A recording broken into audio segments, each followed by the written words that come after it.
Hello, everybody. Welcome back to the Kingdom Institute podcast. We're in the middle of a series. I'm not sure how many more we will do as the Lord leads, based on kingdom language. Kingdom language. As now we're fully invested in the Kingdom Institute and beginning to build multiple part teaching series, which we will soon release to you all around the globe. The Lord said, teach my people a few of the key phrases they need to understand as we move forward and bring His kingdom come, His will be done. And of course, being named the Kingdom Institute, that's exactly what our purpose is. We want to transform nations through business. And as we do that, there are some key phrases, fundamental concepts that we need to wrap our arms around and have greater revelation understanding. A couple of weeks ago, we looked at the word ecclesia, when Jesus said, I will build my church, my ecclesia, and the gates of hell cannot prevail against it. What that really meant. It's not a church. It's called out once outside the church, transforming societies. If you haven't listened to that podcast a couple of weeks ago, I encourage you to go and listen to it. And if you've already listened to it once, listen to it again. You've got to understand that we are the ecclesia, and that is outside the four walls of a traditional church. Last week, we looked at the concept of kings and priests and how Jesus 2,000 years ago in Revelation 5, and the angels were declaring now, after His resurrection, after all authority had been given to Him, now we can again rule and reign as kings and priests. That's what the ecclesia is to do, to rule and reign in righteousness and justice on this earth as kings and priests. Today, we're going to look at the phrase, the concept of occupy. Occupy. Critically important to understand what Jesus means by occupy today. I'm going to begin this podcast, the official teaching, with a very controversial and a very provocative statement. Our assignment is to create sheep nations, not just save souls. It's pretty provocative. Pretty challenging. Some of you may initially disagree with that. But today's podcast will show you from the Bible itself and the breaking down the key phrase of occupy and other phrases that our assignment today, Jesus is expecting us to actually create sheep nations. Even beyond saving souls, which is of course very critical. So bear with me, walk with me through this as we look at what this phrase occupy means, how it ties into ecclesia, and how it ties into kings and priests. The word occupy in the New Testament, the primary place we see it is Luke 19:13 in the King James Version. And this is the parable of the minas. Luke 19:13, the Lord said, and He called His 10 servants in this parable, the parable of the minas. And He called His 10 servants and delivered to them 10 pounds and said unto them, occupy, that's where the word plays in, occupy till I come. Now both the Amplified and the New King James and other versions of that verse, Luke 19:13, don't use the word occupy. They say do business with this, do business until I come. And for many of us in business, we know this phrase well, do business until I come. But the original phrase in the King James Version is occupy. Well, we need to look back at what occupy meant then and what occupy meant now and how that drives us as kingdom business men and women into this concept of sheep nations. Occupy then, when you look at the word occupy in the Strong's Concordance, this word occupy in Luke 19:13 means to engage the attention and energies of. Okay, when you're doing business and doing it well, that makes sense. It also means to take hold or possession of. To take hold or possession of. Now hold that train of thought as we move forward in what that means to occupy and create sheep nations. To take hold or possession of. Now it also means occupy, to reside as an owner or a tenant. Now this piece of the occupied definition is actually used in the Old Testament in Nehemiah 2:8. When Nehemiah was asked of the king, what do you need? He had given the okay to Nehemiah to go and rebuild Jerusalem, rebuild the walls. And part of what Nehemiah had prayed for for 4 months was papers that he could actually get timbers and lumber. And when you look at Nehemiah 2:8, part of what he asked the king for and got permission are papers for lumber to build his house that he would occupy. That word is actually in Nehemiah 2:8, occupy in the Old Testament. It also means to do business, of course, to put to use.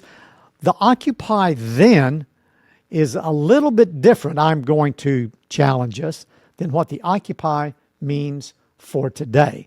Then, as Jesus was teaching in Luke in the Minas, it was to multiply, to supernaturally multiply what I've given you through business, obviously for kingdom good. But now let's jump to what occupy really means more for us today. Yes, it means to do business, no doubt about it. But we need to put this concept of occupying to a much greater global perspective if we come away with its true meaning. We're going to jump into Matthew 28, verses 18 through 20. Many of you have these memorized as I do. But let's look at occupy through the post-resurrection Jesus. He's resurrected. He's giving his disciples his last instructions. And in Matthew 28, 18 through 20, this is the New King James Version. Verse 18, and Jesus came and spoke to them, his disciples, saying, all authority has been given to me in heaven and on earth. We mentioned that last week with kings and priests. In Revelation 5, I mentioned earlier. All authority has been given to us, given back to me now. I've earned it through the cross, through the burial, through the resurrection. Go, therefore, and make disciples of all the nations. He didn't say make disciples in nations. Plant churches, save souls. Yes, that's critically important. There is, and we're moving quickly toward a great revival. We're in the middle of revival right now. Don't misread what I'm saying. But let's look at Jesus' instructions, first and foremost, just before he ascended to heaven in Matthew 28, 19. Go, therefore, and make disciples of all the nations. In Matthew 28, 18 and 19, in the Passion Translation, all authority of the universe has been given to me. Now go in my authority and make disciples of all nations. The Amplified Version, very similar, interesting twist and take on it. Matthew 28, 18 and 19. Jesus came and said to them, all authority of all power of absolute rule. Get this. All power of absolute rule. That's what authority means. We're teaching as much on authority right now as we on occupy. But let's keep our focus on occupy. All nations. All power of absolute authority in heaven and on earth has been given to me. Go therefore and make disciples of all nations. Occupy today as Jesus commanded. We've been given the authority. We've been given the power. We have the potential of all the authority and power Jesus walked in on earth through Holy Spirit, through the baptism of Holy Spirit in power. We have the same potential authority to release that power to occupy nations, even beyond saving souls within the nations. We could teach for weeks on what I've said so far and unpack it. But here is really where I wanted to go, and I'm doing this as quickly as I can for you today on this podcast. This is really what I want you to walk away with and chew on and meditate on and think on and study on. Matthew 25, we're going back a couple of verses. We're going back a couple of chapters. I just mentioned to you Matthew 28, but let's back it up a little bit. And I believe this will be some fresh revelation for you, as it's been for me over the last few years on Jesus' last instructions to his disciples. Matthew 25, 31 through 33. Matthew 25, 31 through 33. And in the New King James Version, some of those New King James versions of the Bible translations, this entire section is called, "The Son of Man will judge the nations." Verse 31, Matthew 25. When the Son of Man comes in his glory, Jesus is teaching, and all the holy angels with him, then he will sit on the throne of his glory. Verse 32, all the nations will be gathered before him, and he will separate them one from another, as a sheep divides his sheep from the goats, and he will set the sheep on his right and the goats on the left. The Amplified Version of Matthew 25:31 through 33 reads, "But when the Son of Man comes in his glory and majesty and all the angels with him, then he will sit on his throne of his glory." 32, "All the nations will be gathered before him for judgment, and he will separate them one from another," just as we said in the New King James Version. Nations. What does that word nations mean, and what does that have to do with occupy? The word nations. In Matthew 25, we see that word nations over 150 times in the New Testament. 93 times in the New Testament, that word nations means Gentiles. Gentiles. 64 times it means territories, countries, nations. 5 times it means heathen, and 2 times it means people. Over 150 times this word nations, ethnos is the Greek word, ethnos. It comes to represent 94 times Gentiles, 64 actual countries, then heathens and people. Why am I breaking this down so specifically today? This must be Kingdom Institute followers. This must be a piece of your heart, your soul, your spirit, your assignment. Because Jesus said, go disciple nations. All the nations will be gathered to me. And when he said nations, it's not just the 93 times this word in the New Testament meant Gentiles. Think about it. It's more than Gentiles in this context. Because I know, and I'm sure many, if not most of you know, Messianic Jews. Jewish people who have come to know Jesus as their Messiah. They're not Gentiles, but they're part of the nation that he's coming from, and they're part of the sheep, as we are. We've been grafted in to Jesus and the Jewish nation. So it's beyond Gentiles in this context. It's not meaning heathens, and it doesn't make sense that it just means people in this context, that all the nations will be gathered before me as I separate sheep and goat nations. He's literally talking about this ethnos being countries, that he's actually coming back for sheep nations. Not just millions of churches, but sheep nations. The millions of churches, if they don't come out as an ecclesia, as we taught 2 weeks ago, and actually invade society with the spirit, the power, the dynamics, the beauty, the glory of your kingdom come, ecclesia. If we're just huddling up in churches and saving souls, that's not what Jesus is really coming for. I know some of you may think, oh my gosh, I've never heard this before. Meditate on it. Think on it. Study these verses. Because our assignment is to create sheep nations. We are to occupy, to grab hold of entire nations and rule and reign those nations with his kingdom come, his power, his glory, his love, joy, peace, patience, goodness, kindness, gentleness, thoughtfulness, self-control, the power of Holy Spirit, with fivefold apostolic teachers, apostles, prophets, pastors, with that being the organizational structure of how we disciple nations for his glory. And when we bring your kingdom come, as Jesus said, the first thing he said after coming out of the 40 days of temptation, we mentioned that a couple of weeks ago, was the kingdom is here. The kingdom is here. What he meant?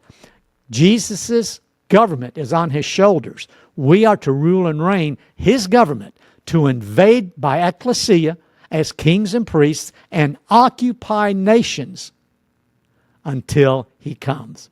To transform entire nations so they are having the opportunity to taste and see what a righteous king, what a righteous priest, and all those that are of Jesus can do to create a righteous society. When the righteous rule, in Proverbs, the people rejoice. When the righteous rule, the people rejoice. So this word occupy is a critical concept, a critical kingdom language that we need to become more comfortable with. We're not coming in to press upon and force people into Christianity. That was the unrighteousness of the Crusades. What we are to do is offer as Jesus did. What is the kingdom like? The kingdom is like. The kingdom is like. The kingdom is like. To be a part of that kingdom, You have to come through me to be a part of that on earth. I'm bringing the kingdom to earth. And this is what it's like. He actually sold the benefits, if you will. You want to put it in business language. And if you would like to be part of this kingdom on earth, now come to me. I am the way, the truth, and the life. This is how you get to the Father so the kingdom on earth can come into this earth. And then we call it, as we call it here at the Kingdom Institute, to rule and reign in righteousness. This occupy is to do business. We're focusing on business. The parable of the minas is obviously a phenomenal example of what it means to do business for supernatural multiplication so that we can bless so many people. They want to become part of who we are and how we do our business. By our kingdom come, our will be done. So occupy, kingdom language, occupy. Ecclesia, kings and priests, and occupy. I wanted to challenge your thinking that our assignment is as glorious as saving souls is actually to transform the nations in which we're saving the souls. And big part of what we're doing at the Kingdom Institute, literally as I speak now, we're in the midst of creating and loading up a learning management system, an online digital library of multiple part teachings. Some of them have already been on our podcast over the last 4 years. You can go back to the Kingdom Institute podcast, which was previously known as our Unfair Advantage podcast. And you know about that change as you've been following with us. We have multiple part series already loaded up. You can go back a couple of seasons and see a multiple part series on Prophecy in Business 101, one of the 9 spiritual gifts. On Discernment in Business 101, already recorded, already on previous podcasts. I encourage you to go back and look at those. And also, the kingdom principle of sowing and reaping was one of the first multiple part teachings we did on the podcast. And that's going to be what we're going to talk about next week in terms of sowing and reaping. But today, occupy, do business until I come. It's my assignment to you, my activation to you is today. Start looking at what you're doing through the eyes of having what you can do to help transform your local community through your business, your country through your business. And as you do, you will now beginning to have spiritual eyes of kingdom eyes of heaven that Jesus, just like Jesus, is coming back for sheep nations. So my activation for you is ask Jesus what you can do to better help create within your locality, within your community, more of a sheep nation mentality, more of a your kingdom come mentality as we walk through and we start transforming nations through business. That's the main assignment for you. Commune with Jesus. Ask him what you can do. It could be something as simple as this. You might want to invite 3 or 4 of your friends to gather together and listen to these podcasts. Come back and listen to previous podcasts. And as we in the future, very soon, will have multiple part teaching series that you and your small groups can go through. We will give you the teachings. We will give away for free the leader's guides, the student guides. All of that is coming. In fact, we already have prepared a 7-week study on this book, Our Unfair Advantage, Unleash the Power of Holy Spirit in Business. This is the launch pad for everything we're doing at the Kingdom Institute. How to get away from the things that mislead us in business, get away from hearing the voice of Holy Spirit, of what we need to do. And then the 6-step process that Jesus taught me on how better to hear the voice of Holy Spirit so that when I pray bold prayers, I know these are prayers that are coming from third heaven that I know are going to be answered. That's what this book outlines, my journey. If you would like to get for free the PDF copies of the Leader's Guide and the Student Guide so you can gather 5 or 6 people yourself together and have a personal study of how to be better led by Holy Spirit and unleash His power, email me at hello@drjimharris.com. hello@drjimharris.com. I'll reply with the free PDF guides. That's what we do at the Kingdom Institute. We sow good seed and how to unleash the power of Holy Spirit through business so that in the end, we can transform nations into sheep nations for the ultimate return of Jesus. I hope you've enjoyed today's podcast.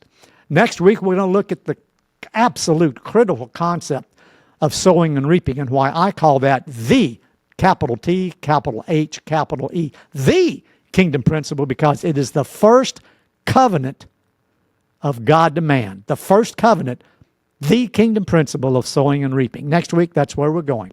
But for this week, thank you for joining us. I hope you've been challenged. I hope you've been edified. I hope you've been encouraged. And I hope now you see your role as much bigger than just making a little bit more profit, that you are a vital part. You are a vital part of transforming your nation into a sheep nation. We'll see you next week on the Kingdom Institute podcast. Thanks for joining us. Thank you for watching the Kingdom Institute podcast. Please follow, like, and share this podcast with all of your friends across all of your social media channels. Thank you.